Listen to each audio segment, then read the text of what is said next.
We are wearing red color because today we are celebrating the feast of the exaltation of the Holy Cross.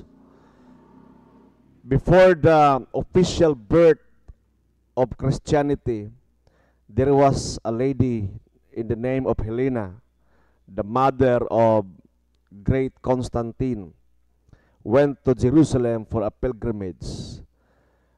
Og iyang gisundan ang tanan nga mga traces kang Jesus from Bethlehem, dito siya natao, to uh, Nazareth, dito siya nidako. Then he went to Capernaum, to the Sea of Galilee where he grew. Og gisundan niya ang trace. She went to Jerusalem. And finally, ang final nga part sa iyang pilgrimage was the crucifixion, the site of the crucifixion of Jesus outside the city of Jerusalem, but still part in Jerusalem. And there she found, as she was looking for the cross of Jesus, and naitulong a cross nga iyang nakita, pero na-buried na siya, nalubog na ba? And she ilang gi-recover ang cross, but they were not certain which of the three was the cross of Jesus. And ang ilang gibuhat, ang cross nga ila nakita, gidala nila sa mga masakiton, gipahikap nila. The first cross walay alibyo, then the third cross was there was instant healing, and they concluded that that was the cross of Jesus. So a decade after the Nicene Creed 335 na-celebrate dayon ang the feast of the exaltation of the Holy Cross. The question is, asa naman ang cross karon? According to tradition, dili na siya makita, but the fragments of the cross, kaya may mga portions sa cross nga ilang ikuha, ilang gibahin-bahin sa tanang nga mga iglesia sa tibuok kalibutan during those times, during 3rd century. But the actual cross, because of Salahadin, when he invaded kaning Jerusalem, nawala na ang cross. So, makita nimo nga ang kaning Muslim, Saladin is the leader of the Islam. He's one of the caliphate, a leader. Mo gining dili ganahan sa cross.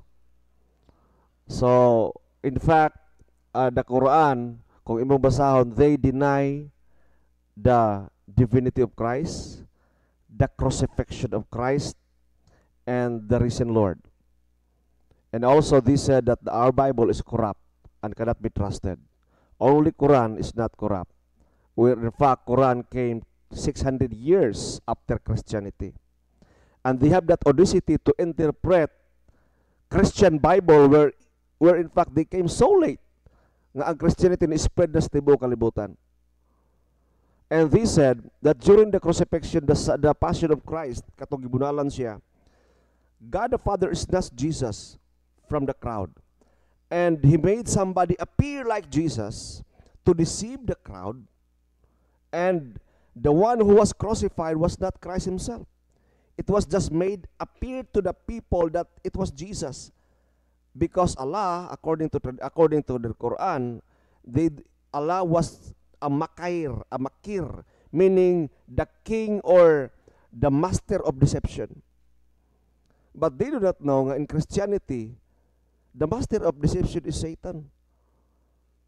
He is the master of all lies and deception. So, Salahadin took the cross and cannot be found anymore. I don't know giasa niya. And today's gospel reading, nakita nato nga walay kunoy ingon si Kristo, walay mo niagto sa langit nga nakanaog gikan sa langit, and only Jesus Christ. Kita mo agto ay pamanta. Oh. Si Jesus ra gyud ang gikan sa langit nga nibalik kadto sa langit, and he seated at the right hand of the Father. Og nindot kayo kay ang message sa cross is the emblem of suffering and pain and shame. Pero naay si Pope John Paul II gi-introduce by the theology of the body. That the theology of the body kuno is the body of Christ nga supposedly katudaghang siya sa cross, ingon diha nga maulaw unta ka kay naked man ka. But Jesus Christ, zero ang iyang shame about his nakedness. In the same way that Adam in the garden was naked. Nga wala siya pagbuhat niya na naman siya daan. Wala siya ang kaulawan. But only Jesus and Adam was naked nga walay kaulawan. Because katong istorya ni after the flood, Noah, when children of Noah found him naked, they brought the covering and they moved towards Noah backward because they not want to see the nakedness of their father. Apan katong maigsuon nga wala nila tabuni ang nakedness sa ilang amahan, they were cursed. But katong mga anak nga nitabon inana because of sin, nisulod ang sala, nahimutang mga malisyoso ng mga tao. So, makita na to nga the message of the cross kay we atong gi-celebrate ang the exaltation of the feast of the exaltation of the Holy Cross.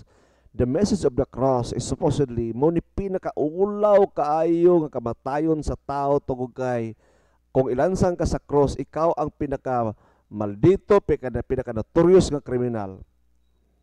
O kung ilansang ka sa cross, hubuan ka pag yun. Kay para dili lang ka mamatay sa sakit, kung dili mamatay ka sa kaulaw. But Christ iyang gihimo, gi-weaponize niya nga the message of the cross is power to those who believe. But it is kaning curse or katong to those who are perishing, it is foolishness. So for us, kita di kita maulo magdala sa tong cross. And I'm so happy nga we have this crucified we have the crucifix. There is a crucified Christ. Dili lang kahoy. Dili lang protestante nga cross nga empty cross, but we are proud of Christ sa iyang kaulawan, sa iyang kamatayon until the end. Na usa ka santos na ingon, Lord, if I'll be killed 1,000 times, ingon siya nga, I'll be grateful 1,000 times because of the cross. Please stand.